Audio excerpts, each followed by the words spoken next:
जब आप ऑरेंज खाते हैं तो आपके जिस्म में एक हैरत अंगेज सफ़र शुरू होता है। आपके मैदे के तेज़ाब फ़ौरन ऑरेंज को तोड़ देते हैं और उसके ग़िज़ाई अज्जा आज़ाद हो जाते हैं। आंतें विटामिन सी और एंटीऑक्सीडेंट्स को खून में जज़्ब कर लेती हैं। ये ग़िज़ाई अज्जा दिमाग, दिल और पट्ठों को तवानाई देते हैं और जिस्म की कारकर्दगी बेहतर बनाते हैं। विटामिन सी दिमाग को तेज़ करता है, याददाश्त और तवज्जो बेहतर बनाता है। पोटेशियम पट्ठों को ताकत देता और क्रम्प से बचाता है।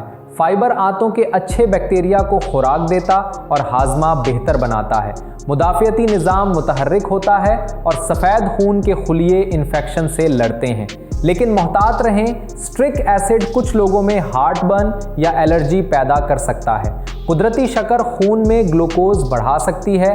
ज़ियाबियतिस वाले एहतियात करें। स्ट्रिक एसिड दांत की एनिमल को नुकसान पहुंचाता है।